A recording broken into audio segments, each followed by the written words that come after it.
y me dicen, ¿sí? Otros. Así que bueno. Vamos a ver, les puse un mensaje más temprano por si alguno se quería bajar el apunte que está en la plataforma. Vamos a empezar por la unidad 2. Yo todavía no publiqué el cronograma, pero bueno, hoy nos tocaba la unidad 2 y y el jueves terminamos, si no hacemos a tiempo hoy, terminamos de ver lo de la unidad 1, que yo preferiría las partes teóricas que tienen que ver con la 24156 darlas en clase, porque siempre me parece más productiva la clase presencial que la virtual. Así que, esperen que sigo admitiendo gente. Así que bueno, vamos a empezar a ver la unidad 2, que es la parte de derecho administrativo. Y bueno, no es esto estrictamente sobre contabilidad gubernamental o sobre administración financiera para tener una definición más amplia.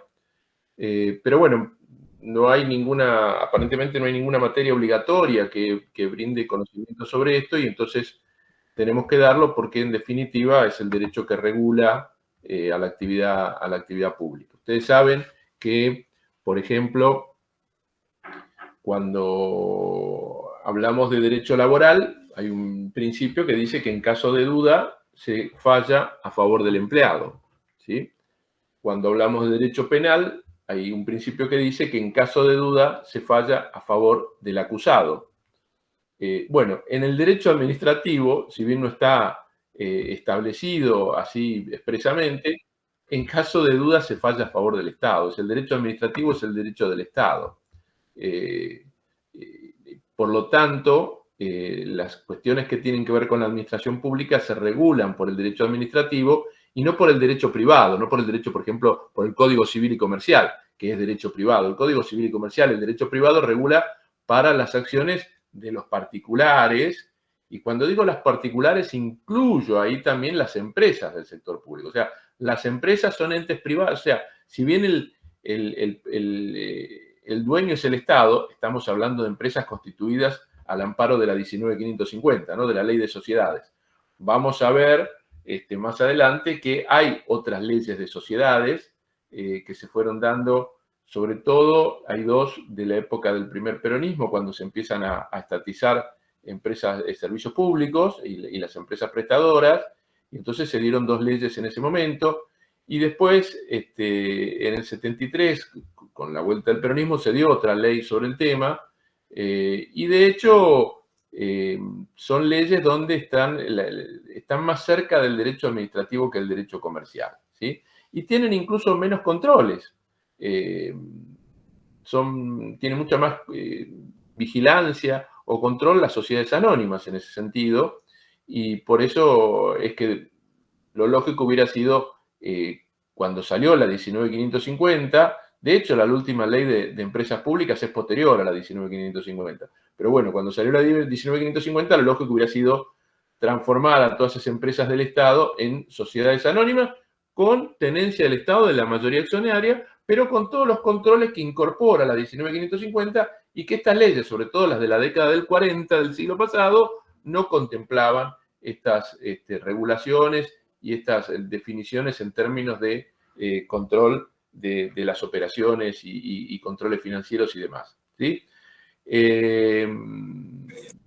Ahora, el decreto, el famoso decreto 70 del año 2023, el famoso decreto, famoso DNU de Milei de 2023, estableció que todas las empresas públicas debían transformarse en sociedades anónimas, ¿sí?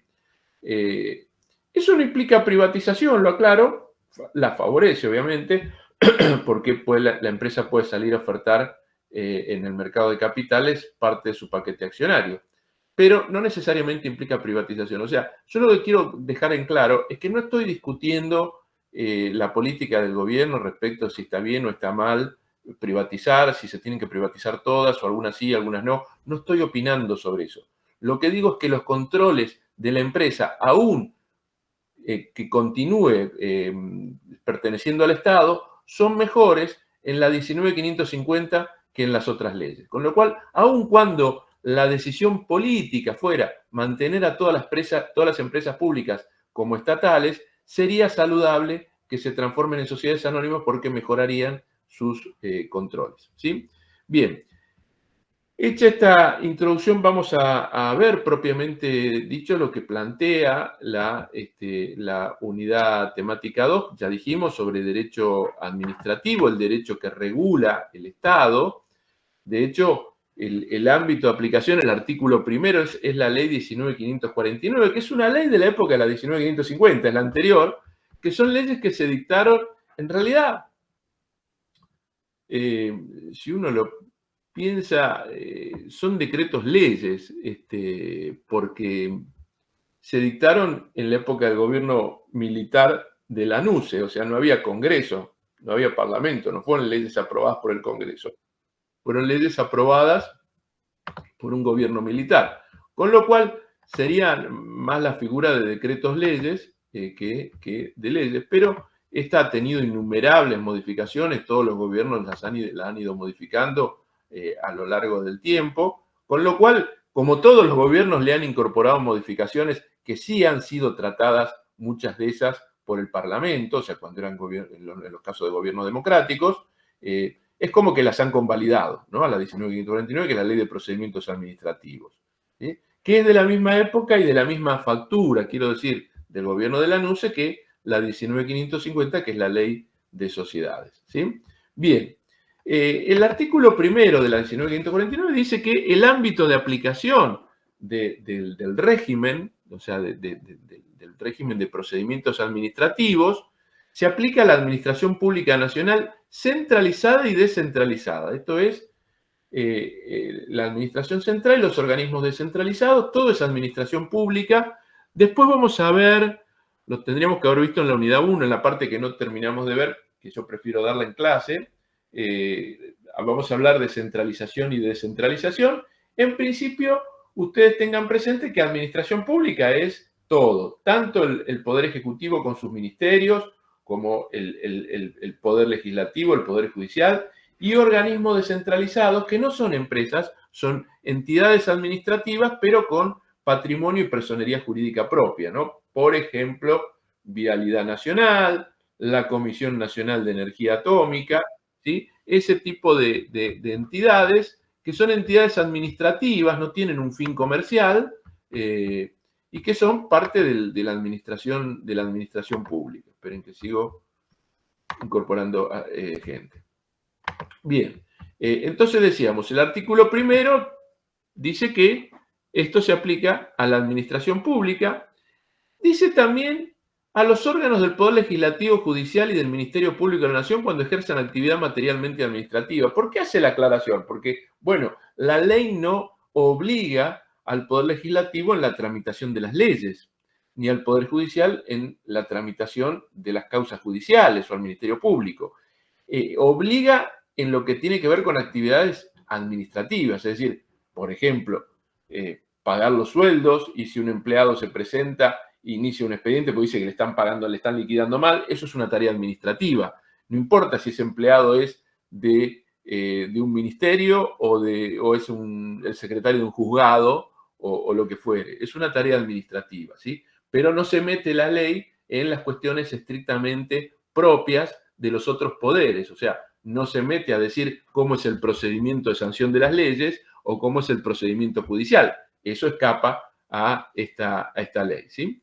Dice, también se aplicarán en forma supletoria algunos títulos, el título sobre procedimiento, sobre ámbito de aplicación, sobre competencia y sobre requisitos esenciales del acto administrativo, a los entes públicos no estatales, a las personas de derecho público no estatales y a personas privadas cuando ejerzan potestades públicas otorgadas por leyes nacionales. El ejemplo más claro de esto es cuando nos referimos a los entes reguladores de los servicios. ¿Vieron el ente regulador de la electricidad o del gas o de lo que fuere? Bueno, son entes públicos no estatales, o sea, no son, digamos, de propiedad del Estado. El Estado forma parte de ellos, pero también forman parte de ellos representantes de los usuarios y consumidores o representantes de las empresas prestadoras de los servicios. Con lo cual, no son estatales, pero sí son públicos. ¿Por qué? Porque tratan sobre la prestación de un servicio público. Recuerden lo que vimos justamente ayer al respecto. Continúa el artículo diciendo que la ley no se aplica a las empresas del Estado, sociedades del Estado, sociedades anónimas con participación estatal, sociedades de economía, bueno, las que mencionaba hoy, lo que les mencionaba recién, no aplica a estas, porque estas se rigen en general por el derecho privado. Cierto es que el régimen especial de las sociedades del Estado, empresas del Estado y sociedades de economía mixta, que son esas tres que mencioné cuando empezábamos la clase, si bien no aplica el derecho administrativo, en la propia ley tiene una mayor cercanía al derecho administrativo, o sea, cómo resuelve las cuestiones al derecho administrativo que al derecho comercial privado, ¿sí? No vamos a decir más que esto porque nos estaríamos yendo de tema, ¿sí? Bien, después dice, la presente ley terminal será de aplicación a los organismos militares y de defensa y seguridad, otra vez, lo mismo que con el Poder Legislativo, en aquellas cuestiones que son estrictamente administrativas y no las cuestiones que tienen que ver con el desenvolvimiento técnico o operativo de las Fuerzas Armadas o de las Fuerzas de Seguridad, ¿sí? Bien, me van a esperar un minuto que me estoy quedando sin batería, enchufo y seguimos. Un minuto, por favor.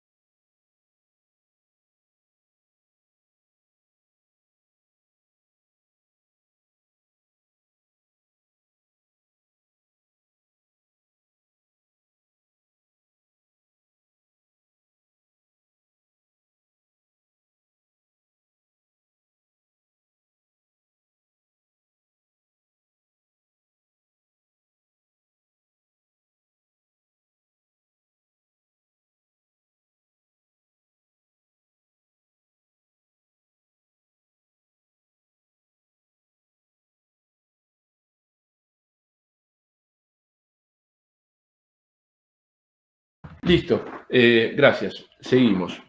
Bueno, ese es el ámbito de aplicación definido para el régimen de procedimientos administrativos, ¿sí? Y después habla de la competencia, y para hablar de la competencia tenemos que definir competencia, delegación, avocación, que no está definida en esta ley, pero es algo que se ve cuando uno estudia derecho administrativo. Lo que pasa es que, como no está en la ley, pareciera que no lo vamos a ver, y es algo que tienen que saber claramente, porque esto es muy importante después. Por ejemplo, cuando vemos el artículo 35 de la 2456 sobre competencias, ¿sí? ¿Qué es la competencia? Son las funciones que un agente puede ejercer legítimamente, ¿sí? Es decir, ¿qué cosas puede hacer? ¿Sobre qué puede decidir? ¿Cuál es su aptitud legal para obrar? Y por ello es parte esencial del concepto de órgano. O sea, cuando yo digo el órgano tal, el ministerio tal, bueno, habrá un ministro, habrá un subsecretario, habrá directores nacionales, y cada uno puede tener diferentes competencias. Las competencias que pueden darse en función de la materia, del territorio, del tiempo, del grado. Del territorio será, bueno, ¿tengo competencia para decidir en todo el territorio nacional o soy un funcionario de la provincia de Buenos Aires y solo decido en el territorio de la provincia de Buenos Aires? Del tiempo, ¿mi competencia no tiene límite de tiempo? Sí, tiene, mientras dure en el cargo. O sea, cuando termino el cargo ya no puedo ejercerla más, ¿sí? O incluso cuando se me otorga una competencia en forma transitoria, decir, mire, usted puede decidir sobre esto solamente por el año 2025. Bueno, hay una limitación en razón del tiempo. La materia, ¿sobre qué tema voy a decidir? ¿Sí? Voy a decidir sobre un registro, yo soy contador, voy a decidir sobre un registro contable o voy a decidir sobre una política sanitaria. No, yo no tengo nada que ver con políticas sanitarias. Entonces esa es la materia sobre la cual yo voy a decidir. Y el grado que lo vamos a ver cuando vemos la unidad 7, que el grado, es decir, la jerarquía que tiene cada agente público, cada funcionario, determina también competencias, por ejemplo, para aprobar una contratación. Entonces, ¿qué te dice la norma? Te dice, bueno, hasta tanta guita decide a quién se le compra un director nacional, si es más guita y hasta tanto es un subsecretario, si es más guita, hasta tanto es un ministro, si es más guita es el presidente mediante un decreto, ¿sí? O antes de él el jefe de gabinete de ministros y después el presidente. Es decir, el grado también define competencia, ¿sí? Y la competencia implica la delegación, es decir, quien tiene competencia para ejercer una función, tiene competencia para delegarla. Ahora, quien ha recibido una función por delegación no la puede delegar a su vez, o sea, no existe la delegación de delegación. ¿Sí? Yo soy, supongamos que soy subsecretario y supongamos que el ministro me delega una competencia. Me dice, bueno, yo le delego para que usted pueda hacer esto, que la competencia la tiene él. Y me dice, bueno, yo se la delego para que usted también pueda hacer esto. Yo no se la puedo delegar a un inferior mío. ¿Sí? La competencia delegada es indelegable. No hay delegación de delegación. Y la delegación, en definitiva, es una decisión por el cual un funcionario público con cierta jerarquía, con cierto grado, le designa o le delega a un inmediato inferior la posibilidad de ejercer esa función, ¿sí? A uno inferior. Es decir, tiene que ser siempre de un superior a un inferior, ¿sí? Y acá no es una clara diferencia con descentralización o desconcentración, ¿no? O sea, y esto lo vamos a ver cuando terminemos la unidad 1, ¿sí? Porque en estos casos lo que estamos hablando es una desconcentración, no una descentralización, porque no es que cuando me delega, el que me delega pierde la función, la conserva, pero me la está delegando temporariamente para que yo también la pueda ejercer, muchas veces por una cuestión de celeridad administrativa, ¿sí? Ahora, esa delegación puede estar desconcentrada o descentralizada. Esperen que hay alguien que quiere entrar. Como les dije, esa delegación puede estar descentralizada o desconcentrada, ¿sí? Está descentralizada cuando se transfiere de un ente a otro, ¿sí? En cambio, está desconcentrada cuando es una cuestión de jerarquía. En realidad, la delegación habitual es una desconcentración, es por jerarquía y no por reemplazo de un ente por el otro, ¿sí? Ahora, siempre que el que delega puede recuperar la competencia, o sea, el que me cedió la competencia, mi superior, me la cedió, me la delegó para que yo pueda también ejercerla. Él también la puede ejercer, pero yo también. Y puede mañana decir, bueno, listo, corto la delegación, o sea, se suspende la delegación otorgada y listo, se acabó. Es su competencia, no la mía, con lo cual él decide, ¿sí? Es decir, no hay posibilidad de renunciar definitivamente a la competencia, ni desentenderse de la responsabilidad, ¿sí? Mi superior sigue teniendo responsabilidad por lo que yo haga, él me lo delegó, pero sigue siendo también corresponsable por lo que yo haga, ¿sí? Y tampoco puede renunciar indefinidamente, o sea, él la mantiene la competencia, ¿sí? Y al mismo tiempo hay que hablar de avocación, que es la figura inversa. En la delegación, el superior le delega al inferior una función. Le dice, bueno, mire, usted puede decidir sobre tal cosa, que lo tengo yo asignado, esa capacidad de decisión, es decir, esa materia, pero yo se la transfiero a usted para que usted también pueda hacerse cargo. Pero a su vez, mi superior puede hacerse cargo de cuestiones que están definidas como que son de mi propia responsabilidad, no que han sido delegadas, sino que son funciones mías propias por la norma que creó mi cargo. Eso se llama vocación. Cuando el superior dice, no sé qué está pasando acá, esto no me gusta, yo me voy a meter en este tema, aunque no es tema específico mío, es de un inferior mío. Jerárquicamente siempre depende de mí. Entonces yo me meto y decido yo sobre ese tema. Eso es la vocación, ¿sí? Es el proceso inverso de la delegación, o sea, el superior ejerce competencia que corresponde al inferior, ¿sí? Y obviamente tiene que ser inferior, no puede ser de otra rama de la administración, tiene que ser un inferior dependiente de aquel a que se aboca a resolver una cuestión, que en definitiva implica revisar algo e incluso resolver algo, ¿sí? Bien. Continuando, el Poder Ejecutivo, si continúa la ley, o el jefe de gabinetes resuelve cuestiones de competencia que se suscitan entre los ministerios. Es decir, a veces hay cuestiones de competencia. Este tema es de tu ministerio o de mi ministerio. Y hay disputas sobre quién lo resuelve porque están en el límite. En esos casos, cuando hay diferencias, si la diferencia es al interior de un ministerio, es el ministro el que resuelve. O sea, dos directores nacionales dicen, este tema es mío, no es mío, los dos dependen del mismo ministro, el ministro resuelve de quién es el tema, ¿sí? Ahora, cuando es entre ministerios, el que resuelve es el jefe de gabinete de ministros o el presidente. Cualquiera de los dos puede resolver, ¿sí? Ahora, ¿qué pasa cuando alguien se declara incompetente?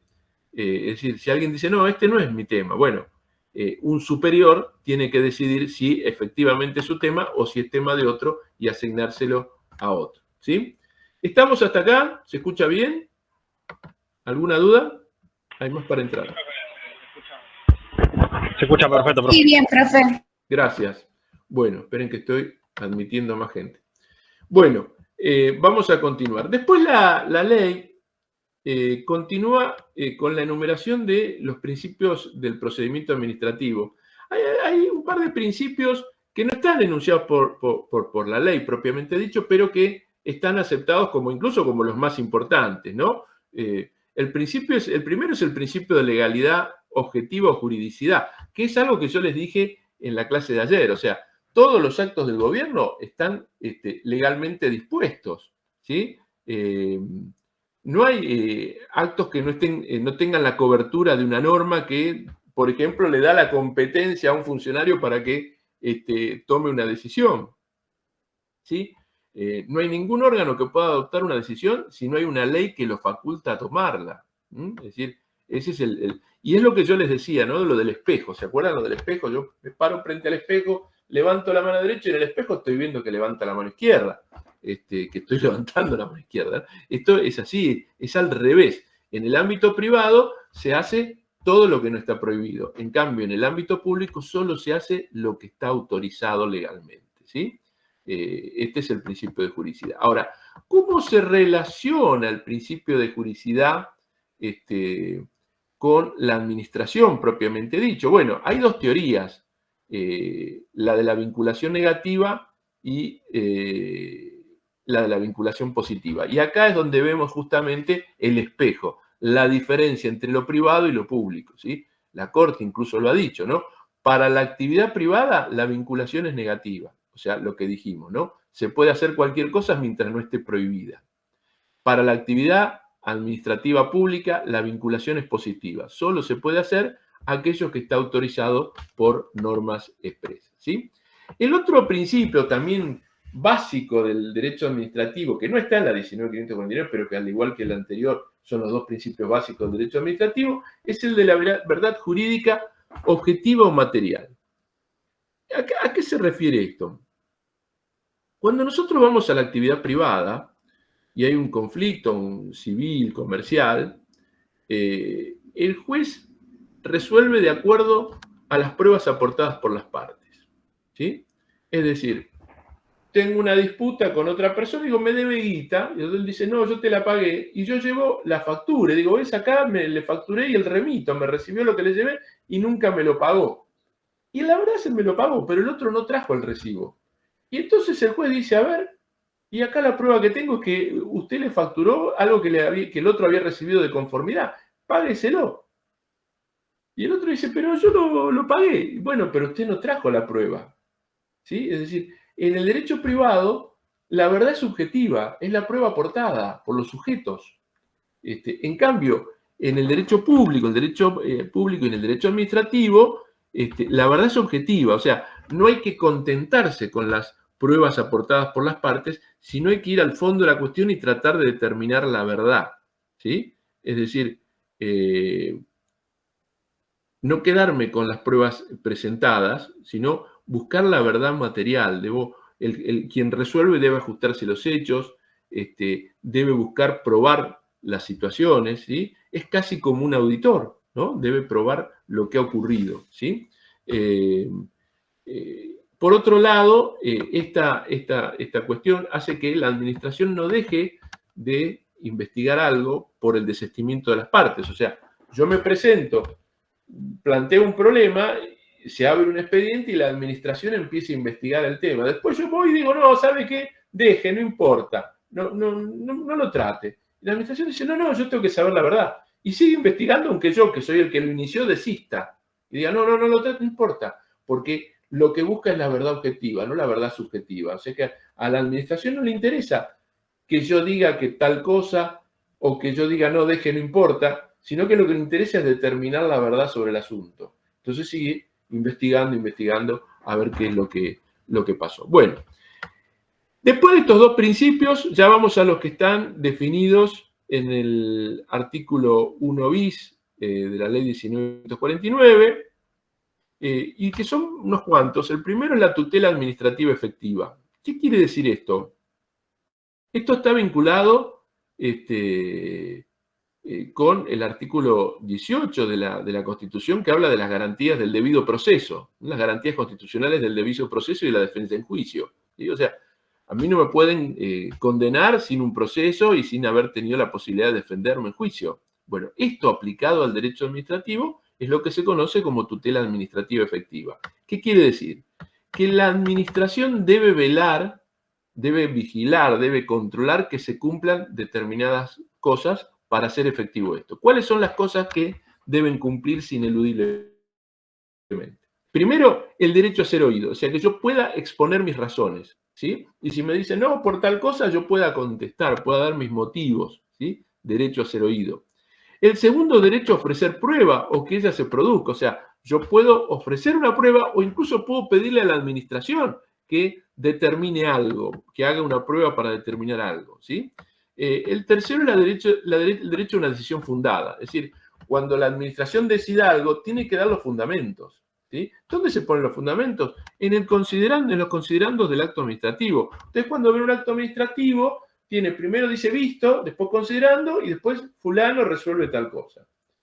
¿El visto qué es? Las normas en que se basa. Ahí se enumeran las normas en que se visto, la ley tal, el decreto tal, la resolución tal, la disposición cual. Y considerando. Y en los considerandos da las motivaciones. Dice, pasó esto por tal cosa, pero que si nosotros vemos que la ley dice esto, entonces deberíamos hacer tal cosa. ¿Sí? Da toda la explicación de motivos.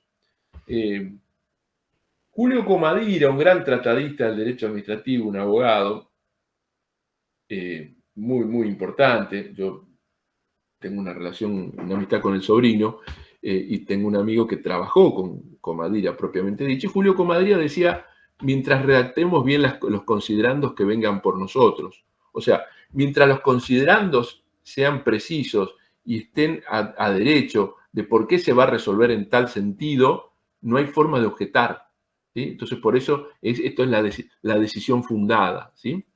Y derecho a un plazo razonable, es decir, la norma dice que los procedimientos tramitan y concluyen en un plazo razonable, ¿no? Esto es algo que se incorpora ahora y que tiene que ver con la dilación que muchas veces los actos administrativos tienen, que iniciar un expediente administrativo puede ser algo para toda la vida. Bueno, trata de resolver esa cuestión, ¿no? Aclara también la ley que en los casos de consulta pública, cosa que antes no estaba regulado, esto se modificó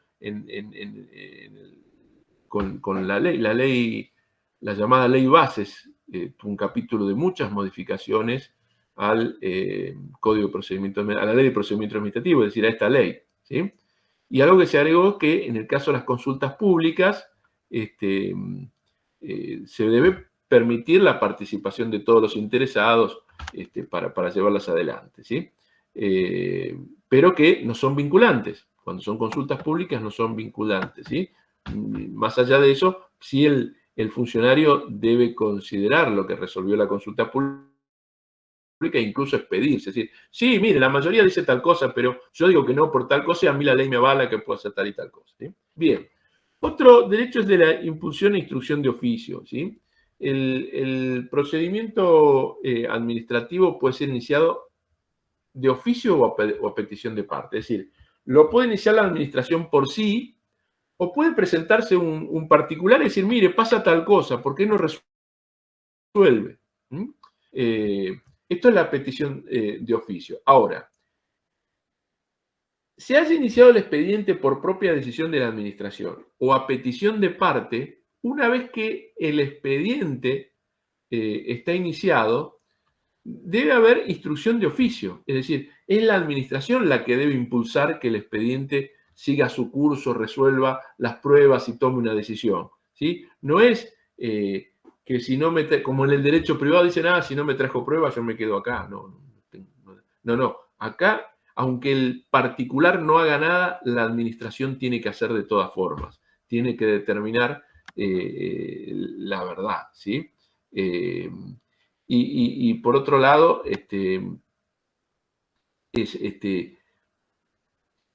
la caducidad por causa imputable al administrado tiene que estar previamente determinada. O sea, tiene que decir la ley específicamente en el trámite tal, si el administrado, es decir, si el ciudadano no contesta tal cosa, se da por caduco el procedimiento. Si no, no puede darse por caduco, ¿sí?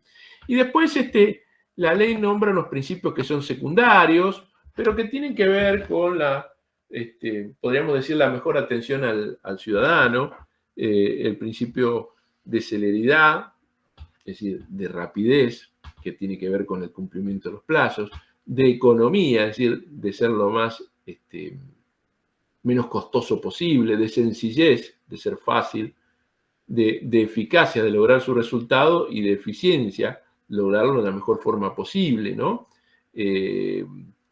Ahora, estos principios que son secundarios siempre deben tener una interpretación restrictiva. ¿A qué me refiero una interpretación restrictiva? Que no pueden aplicarse en desmedro de los que podríamos llamar principios primarios o básicos o principales, ¿no? Es decir, no sea cosa que por la aceleración hago que un procedimiento deje de ser sencillo o sea riguroso, o perjudico por hacerlo rápido, no le dé derecho a ser oído al administrado, ¿sí? Es decir, no puede la invocación de estos principios limitar la aplicación de los otros principios, ¿sí? También se plantea la gratuidad, ¿sí? Ahora, la nueva redacción, es decir, la redacción de la llamada ley bases, incorpora el principio de eficiencia, que antes no estaba, ¿sí? Y la eficiencia burocrática, dice la norma, habla de la eficiencia burocrática, dice, y habla de que los interesados, es decir, los administrados, los ciudadanos, no estarán obligados a aportar documentos que hayan sido elaborados por la administración, ¿sí? O que ya hayan sido aportados. ¿Y esto qué tiene que ver? Tiene que ver con algo que se puso de moda, bienvenida, una moda bienvenida, hace ya 3, 4 años, después de la pandemia, a raíz de la pandemia, fue sobre la creciente digitalización del mundo y entre ellos de la administración pública, ¿sí? Que ya había procesos de digitalización mucho antes de la pandemia. Lo que la pandemia hizo fue acelerarlo, y no solo acelerarlo, sino también demostrar su, diríamos, imperiosa necesidad, ¿no? O sea, si por una pandemia no puedo ir hasta el escritorio, ¿cómo hago para resolver? ¿Sí? Bien. Y ahí se empezó a hablar más de lo que se conoce como gobierno electrónico y gobierno digital. Hay una diferencia: el gobierno electrónico es un gobierno que apela a los medios electrónicos y trata de aprovechar al máximo estas ventajas, pero no necesariamente pensando en que la generación de documentos sea electrónica, ¿sí? Gobierno digital es un gobierno donde la documentación es generada electrónicamente, es decir, es electrónica desde su generación. En un gobierno electrónico, por ejemplo, un PDF, yo tengo un Word, lo transformo en PDF, eso sería, digamos, parte de un gobierno electrónico. Yo genero el documento inviolable directamente desde un sistema, eso es un gobierno digital, ¿sí? Aparte, el gobierno digital implica un reconocimiento de todos los procedimientos y la búsqueda de de lograr una actuación inteligente de la administración, o sea, previendo lo que puede llegar a ocurrir y dando soluciones anticipadas de acuerdo a las circunstancias de cada caso. Bien, el gran ejemplo internacional de respecto de esto es Estonia. O sea, todo el mundo mira a Estonia. Estonia es un país báltico muy pequeño que apostó todo a la digitalización de su administración, es absolutamente digital.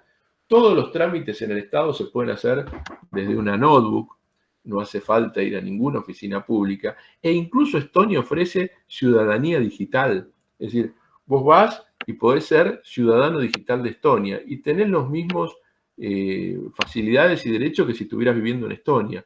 Esto se usa mucho con el tema de algunas cuestiones comerciales, ¿sí? Pero el gran elemento distintivo de la administración digital de Estonia, el gran elemento que ha generado, digamos, no digo una revolución, pero sí un gran cambio en la forma en que se administra, es la aplicación de lo que ellos llaman el principio de once only. Once only es solo una vez, quiere decir en inglés. Y justamente trata sobre esto. Si yo tengo que presentar un documento, lo presento solo una vez al Estado. No tengo y si después ese documento se necesita en otra oficina, es un problema del Estado que se lo hagan conocer entre ellos, no es mi problema. Y si yo tengo un documento que fue generado por el Estado, ¿cómo me va a pedir que presente una copia de eso? Si eso o sea, me dieron el DNI. ¿Y qué me van a pedir? ¿Fotocopia del DNI? ¿Por qué me van a pedir fotocopia del DNI? Es mi DNI. Si yo estoy entrando a través de una plataforma de trámites a distancia donde he validado mi identificación, por ejemplo, en la Argentina se usa mucho el vínculo con AFIP o con ANSES, y entonces se valida a través de AFIP y ANSES y luego o sea, vos querés entrar a una plataforma y te dice, te lleva un link a AFIP o ANSES para que vos valides ahí, y después que vos validaste ahí, volvés a la plataforma a la que querías entrar, ¿sí? Una vez que vos validaste, ya está, ¿qué te van a pedir? Hace poco me contaban de una persona de mi trabajo que se había jubilado y que le estaban liquidando mal en la provincia de Buenos Aires. Yo trabajo en la provincia de Buenos Aires, hay una caja de jubilación propia de los empleados públicos que se llama IPS, Instituto de Previsión Social, que son las famosas cajas de jubilaciones que muchas provincias transfirieron en los 90, muchas, 8 o 9 provincias las transfirieron y sus jubilados pasaron a ser jubilados del ANSES y el resto de las provincias, no sé, unas 15 más o menos, no transfirieron sus cajas. Bueno, una fue la provincia de Buenos Aires. Y entonces esta persona se había jubilado, le estaban liquidando mal, le estaban liquidando de menos, porque no le estaban tomando todos los años de servicio. Y fue a preguntar y le dijeron, era una persona que había trabajado en la contaduría, le dijeron, bueno, vaya a la contaduría y pide una constancia de los años trabajados. ¿Cómo? Es el mismo Estado, la misma administración. ¿Por qué yo tengo que ir a pedirle a la administración que le diga a la administración que yo trabajé en la administración? ¿Se entiende? Es una locura. Bueno, Estonia resolvió todo esto con ese famoso principio de once only, y menciona la eficiencia, hace una referencia justamente en su definición a lo que se conoce internacionalmente como once only. Otro principio, el de informalismo, ¿sí? O sea, no se le puede exigir al administrado todas las formalidades que sí se le exigen a la administración, ¿sí? Poner la fecha arriba a la derecha. Eso se le puede decir a la administración en el formato de los actos administrativos, pero no hay por qué exigirle eso a una ciudadana. Ustedes dirán, ¿en serio, profe? Sí pasan estas cosas. Pasan estas cosas. A veces la administración se transforma en una máquina de impedir, ¿no? Y entonces pasan este tipo de cosas, ¿sí? Es decir, tiene que haber amplitud de criterio, ¿no? Esto está vinculado también con un principio que vamos a ver cuando veamos contrataciones, que es el principio de concurrencia. ¿Y qué dice? Les adelanto, si bien lo vamos a ver en la unidad 7, dice que por el cumplimiento de una formalidad menor no debe desecharse una propuesta. O sea, yo estoy haciendo una licitación pública y digo, bueno, quiero comprar, no sé, calefones. A ver, ¿a cuánto me los ofrecen de estas características los calefones? Entonces, se presentan varios posibles proveedores, me dicen, yo se lo ofrezco tanta guita, yo tanta guita, yo tanta guita. Pero yo les digo, bueno, en la presentación tienen que adjuntar esto, aquello y lo otro.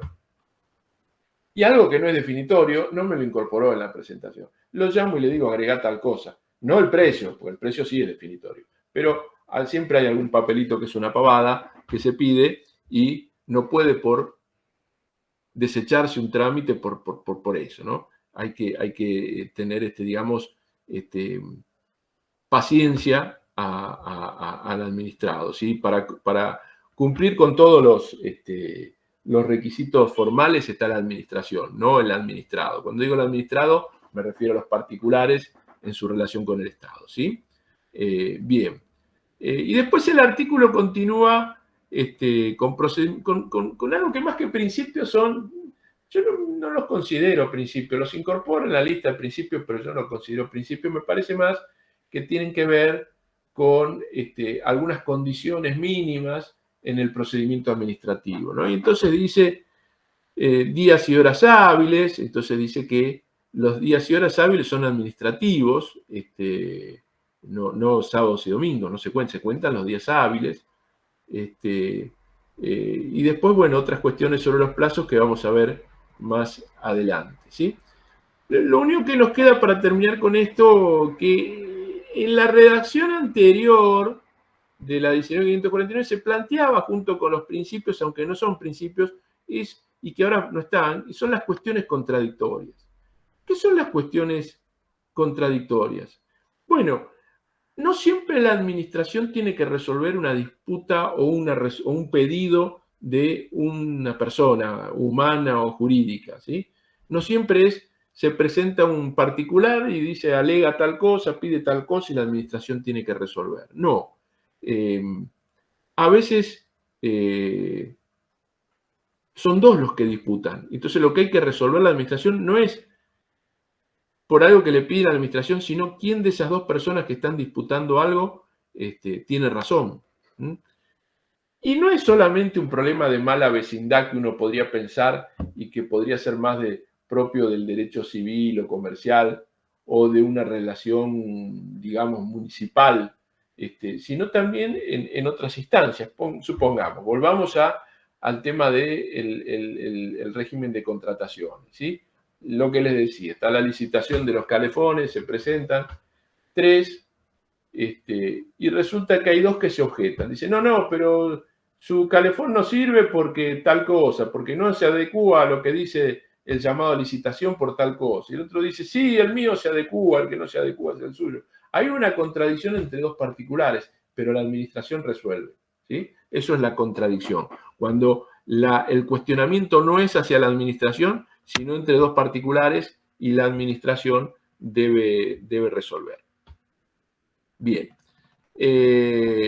Luego, respecto a estas cuestiones que tienen que ver con los principios, la ley dice con claridad que la administración no va a llevar a cabo comportamientos que importen vías de hecho. ¿Qué son las vías de hecho? Es cuando la administración hace algo que puede ser lesivo de derechos o garantías constitucionales, o cuando ejecuta actos que tienen pendiente de resolución un recurso. O sea, la administración dijo, yo voy a hacer tal cosa, y yo presento un recurso. Un recurso es una impugnación, en definitiva, por tal y tal motivo.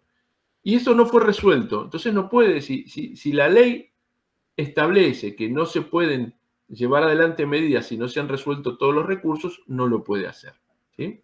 A veces la ley dice que algunos recursos son cuestiones muy particulares sobre las que no vamos a abundar, pero a veces la ley dice que algunos recursos no son, no interrumpen los plazos ni los procedimientos. Pero si no lo dice expresamente, en general, la norma es que si yo tengo recursos presentados, si tengo impugnaciones, no puedo seguir adelante con lo que he resuelto sin antes responder las impugnaciones y tomar una resolución al respecto, ¿sí?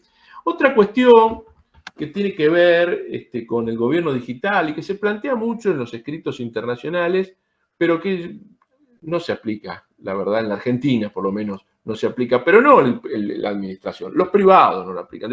Esto es algo que a mí me molesta particularmente porque he tenido varios problemas, que es cuando se establecen mecanismos electrónicos informáticos y no se da alternativas, ¿sí?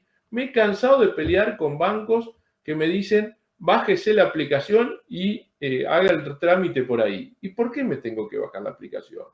¿Por qué me obligan a tener un celular? Yo tengo celular, pero imagínense que tengo celular, que no quisiera tener celular. Tengo un amigo que no usa celular, es un renegado, ¿sí? Es un renegado, no usa celular. Dice, yo no uso celular, tengo teléfono en mi casa, que me llamen a mi casa. Bueno, ¿y qué es eso? Es su idea, su decisión. ¿Y por qué me obligan a tener celular? Entonces, porque el banco, peleado con un montón de bancos que me dice, bájese la aplicación y haga el trámite. ¿Por qué me tengo que bajar la aplicación? Bueno, este es un tema que está establecido para el derecho administrativo, que me deben dar mecanismos alternativos, ¿sí? Porque si no, en lo que estamos es en una discriminación tecnológica. Ah, no tenés celular, jodete. Y ustedes dirán, pero todo el mundo dice, bueno, pero uno tiene derecho a no querer tener celular. O, ¿qué hacemos con las personas mayores? Decimos, usted no, la aplicación no entiende porque es grande, jódase. Son formas de discriminación, ¿sí? Yo sé que hay gente que comprende más lo que es la discriminación, hay gente que lo comprende menos, pero son formas de discriminación, ¿sí? Y tampoco puede la administración impulsar medidas que por su naturaleza exijan intervención judicial previa, ¿no? Por ejemplo, hacer un embargo, un allanamiento, ¿sí? No se puede hacer si no hay una orden judicial. Hoy estaba leyendo que renunció un funcionario muy importante de la Secretaría del Tesoro de Estados Unidos porque fue el agente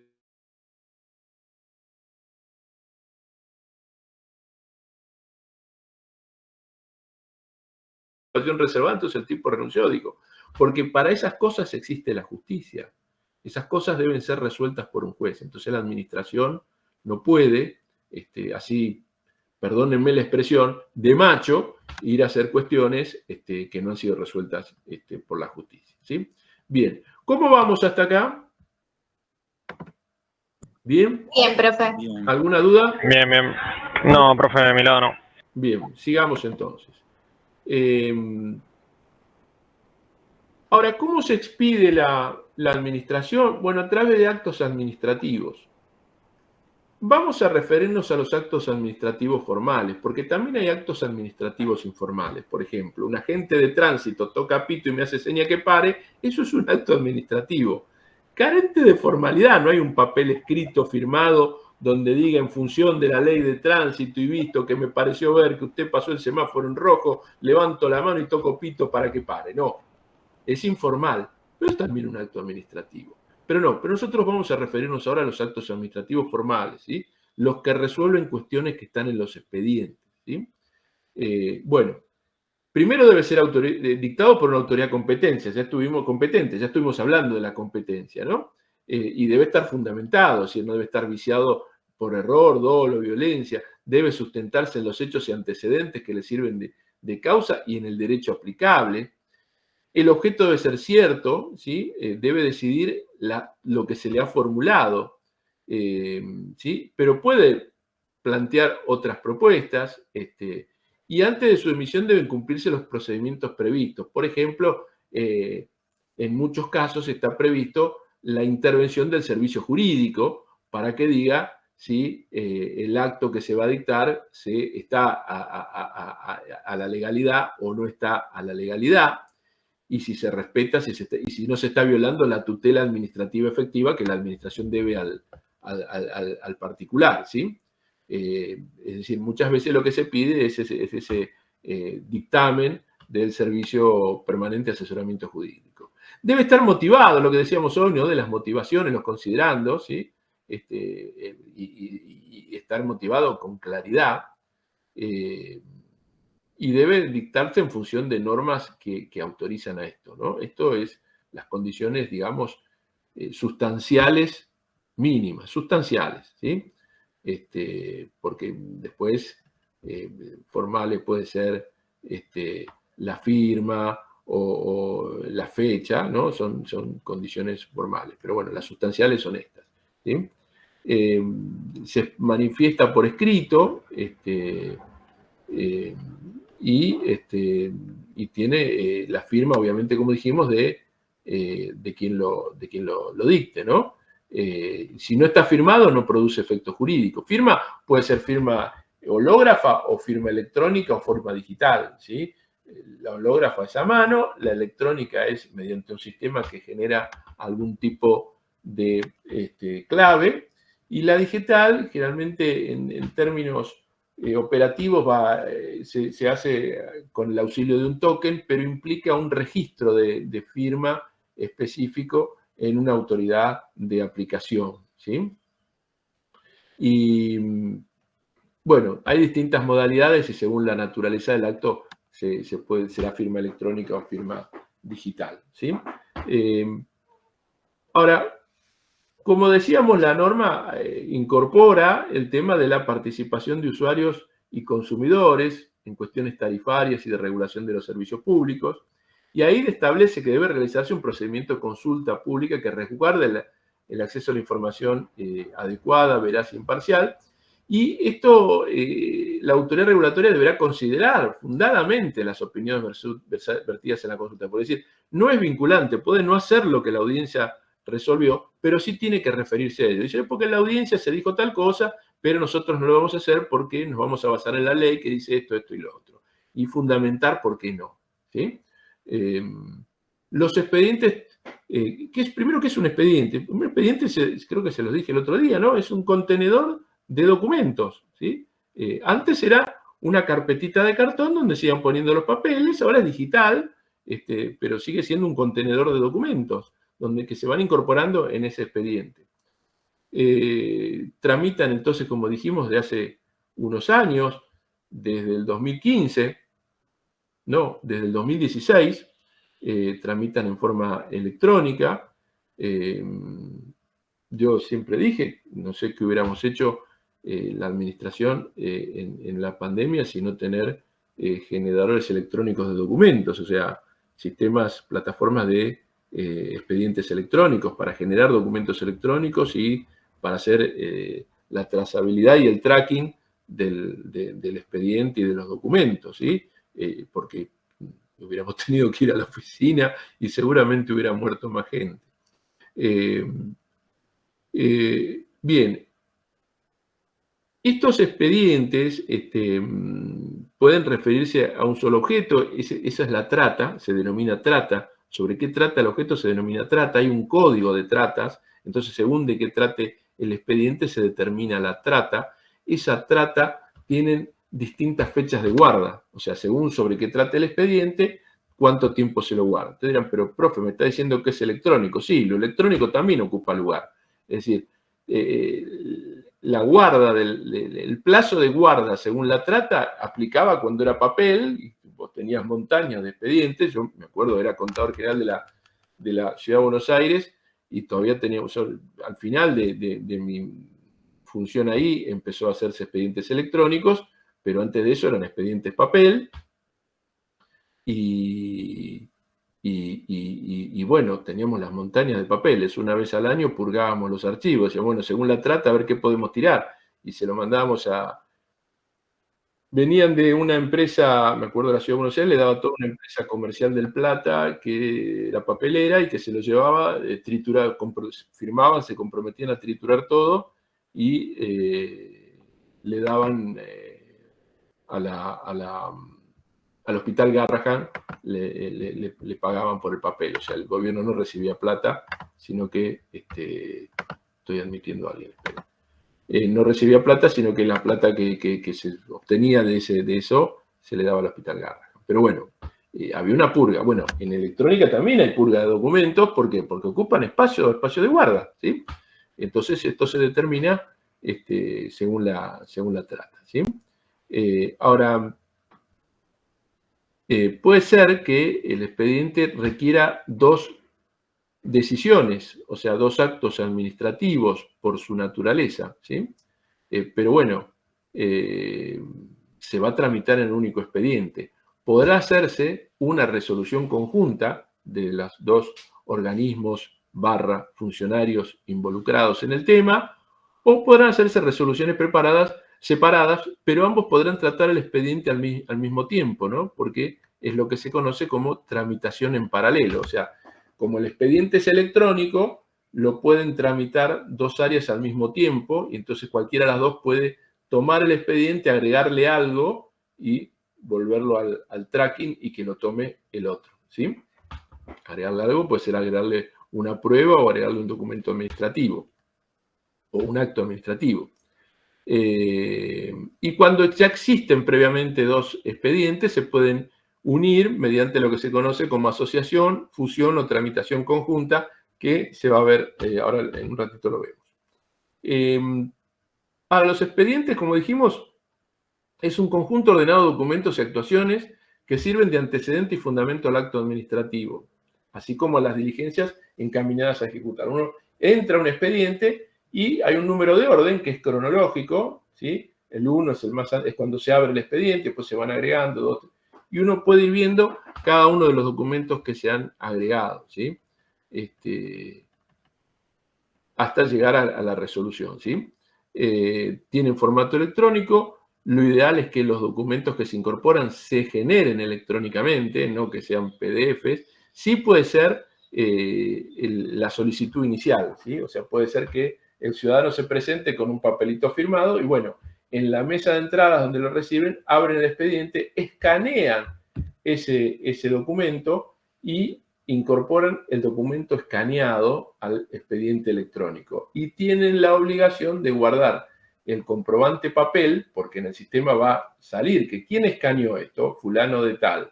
Entonces, por el plazo de guarda, tienen la obligación de guardar ese papelito por si alguien se lo reclama, para decir, che, a ver si lo que escaneaste es efectivamente lo que el particular presentó, ¿sí? Y estos expedientes, como dijimos, son electrónicos y van incorporando todos los documentos, pruebas, dictámenes, informes y demás, hasta llegar a la solución o resolución del caso y incluso su comunicación, ¿sí?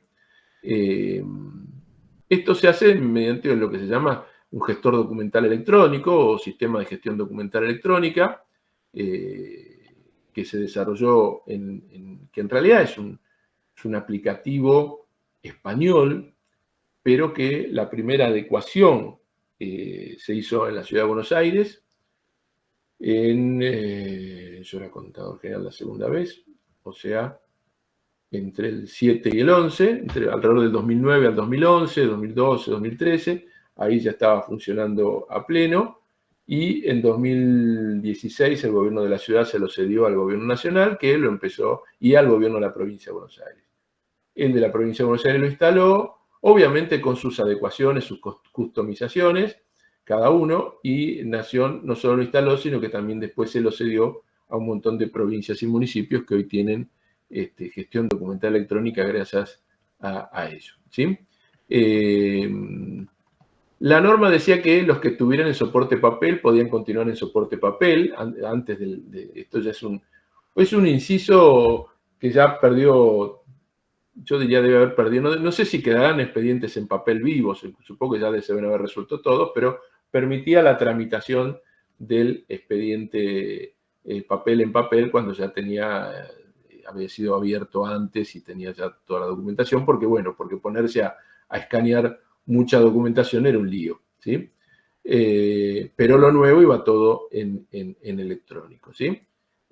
Aunque también daba la facultad de que las autoridades hicieran los PDF, escanearan los documentos en papel y lo transformaran en electrónico, ¿sí? Eso era una decisión que se dejaba más al libre albedrío de cada funcionario, porque tiene que ver con el tamaño del expediente, ¿no? Si son 10 hojitas es una cosa, si son 500 hojas es otra muy distinta, ¿sí? El expediente tiene una identificación única, o sea, no puede confundirse con ninguna otra, ¿sí? Y esa unificación es uniforme para toda la administración, ¿sí? Esa identificación se hace en lo que se llama la caratulación, que es cuando se da inicio al expediente y hay un nomenclador de trámites aprobado, que es el nomenclador de las tratas de las que les hablaba hace 5 minutos. A su vez, se hace la compaginación, ¿sí? Cuando eran expediente papel, esperen que incorporo a alguien más. Cuando eran expedientes papel, no había, o sea, había una restricción que era que ningún expediente podía tener más de 200 folios. Con el expediente electrónico esa restricción no existe, porque no hay problema, pero cuando era papel, se dividía en tomos. Entonces, el expediente tal, tomo 1, que era del folio 1, folio es el número de la hoja, del folio 1 al folio 200, el tomo 2 era del folio 201 al 400 y así, ¿sí? Los documentos que se generan digitalmente se vinculan, como dijimos, al expediente electrónico al que pertenecen, ¿sí? ¿Qué son documentos adjuntos? Bueno, documentos adjuntos son, por ejemplo, archivos embebidos que se insertan en un documento y que, bueno, hay que descargar el documento para poder acceder al archivo que está embebido, ¿sí? También pueden darse anexos, que era más común los anexos en los expedientes papel, ¿sí? Ahora, en general, lo que se utiliza son archivos embebidos, ¿sí? Más que anexos, que reflejan anexos, ¿sí? De un acto administrativo que dice, establécese el procedimiento para pagar tal cosa de acuerdo al anexo único que se aprueba por la presente. Bueno, el anexo único en general, tanto el acto administrativo lleva inserto como archivo embebido el anexo muchas veces, ¿sí?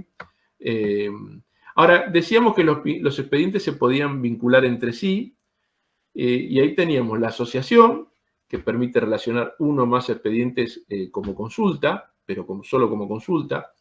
La fusión de expedientes electrónicos, que permite agrupar varios expedientes en uno solo, donde los expedientes pierden su individualidad, se transforman en un nuevo expediente que los contiene a todos, ¿sí? En la fusión pierden su individualidad, en la asociación no. Y la tramitación conjunta también permite la incorporación de un grupo de expedientes, pero no pierden su individualidad. O sea, ni la asociación ni la tramitación conjunta, el expediente pierde su individualidad. En la fusión, el expediente pierde su individualidad, ¿sí? Yo fusiono 3 expedientes y ahí terminan los 3. Ahora llevan un nuevo número de expedientes, ¿sí? Los de tramitación conjunta, los de asociación, como no han perdido la individualidad, pueden ser separados, ¿sí? Bien. Y no se pueden tramitar o asociar expedientes si no los tiene todos el mismo agente público. O sea, si yo quiero fusionar o tramitar en conjunto una serie de expedientes, para hacer ese proceso, todos los expedientes tienen que estar en mi bandeja. O sea, yo los tengo que tener en mi poder electrónico, pero en mi poder, ¿sí? Si no, no puedo hacerlo, ¿sí? Porque si no fuera así, yo podría fusionar expedientes que están en la bandeja de otro, así que obviamente no puede hacerse, ¿no? En soporte papel también existía la agregación de expedientes cuando se agregaba un expediente atrás del otro, los desgloses, que era separar algunas hojas y dejar una constancia que se habían sacado, ¿sí? Eso existía más en los expedientes en papel, ¿sí? Y la tramitación en paralelo ya la hemos mencionado, que es la tramitación simultánea de un expediente, ¿sí? Por otro lado, los documentos que acompañan a los escritos y que se agregan o se solicita que se agreguen a título de prueba, pueden solicitarse en cualquier documento y deben ser incorporados. Cuando se hace en forma electrónica, se hace a través de la plataforma electrónica de trámites a distancia, en donde los particulares presentan sus escritos y acompañan documentos previa digitalización de acuerdo a la normativa vigente, ¿sí? Los documentos de extraña jurisdicción legalizados son los que pertenecen a otra jurisdicción y que son validados por la propia jurisdicción que los está recibiendo. Estamos hablando de, cuando dice extraña jurisdicción, no está diciendo de otro ministerio, porque en presupuestos jurisdicciones son ministerios, sino, por ejemplo, un documento de la provincia de Buenos Aires que se presenta en el gobierno nacional o en la provincia de Santa Fe, ¿sí? A eso se refiere. Bien, esto es lo último que queríamos decir sobre esto. Los escritos que se presenten pueden hacerlos a través de mesa de entradas o a través de la plataforma de trámites a distancia. Tienen que ser redactados obviamente en idioma nacional, tienen que ser suscritos por los interesados o sus representantes legales.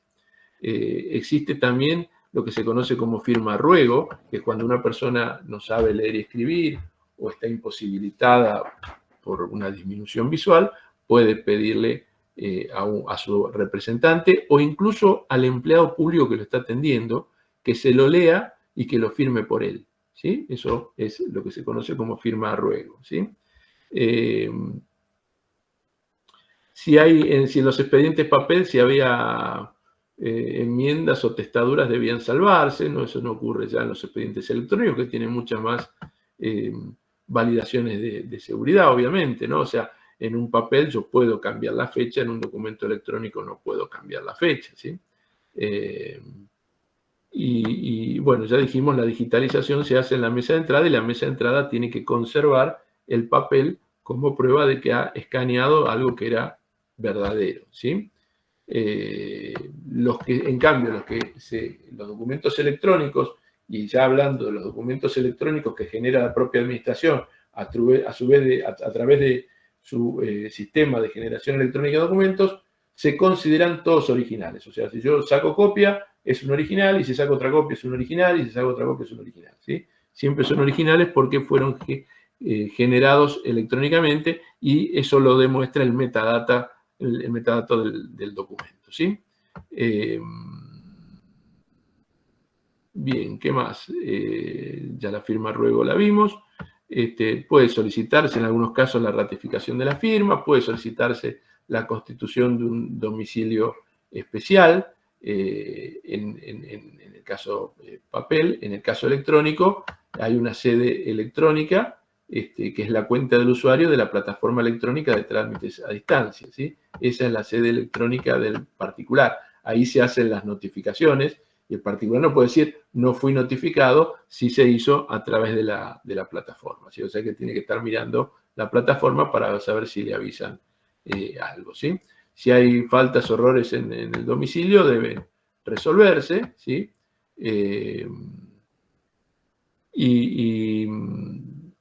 También hay que, o sea, más allá de que haya un domicilio especial o el domicilio electrónico de trámites a distancia, también debe declararse el domicilio real por cualquier cosa. Bueno, todo escrito, como dijimos, se hace a través de la plataforma de trámites a distancia. Cuando se presenta algo por correo, se va a considerar como fecha de presentación la de la imposición de la oficina de correos, ¿sí? la del sello fechador de la oficina de correos, ¿sí? Por lo tanto, cuando se recibe algo por correo, se abre una petición que va a dar lugar a un expediente. No solo hay que escanear la petición, sino también el sobre, y conservar ambos, porque el sobre en su sello fechador es el que le da la fecha exacta que se va a considerar a la presentación. Es decir, el correo tardó 10 años en llegar, se toma aquella fecha, ¿sí? Se pueden presentar en las 2 primeras horas del horario de atención de la administración. Una vez vencido un plazo, en las 2 primeras horas del día hábil siguiente se pueden presentar, es decir, como que hay una extensión del plazo en esa situación, ¿sí? Bien. Vamos a parar acá 10 minutos, ¿sí? Antes de iniciar este tema, vamos a parar 10 minutos, ¿ok? Yo tengo acá y 23, bueno, y 35 reiniciamos, ¿ok? Perfecto. Gracias.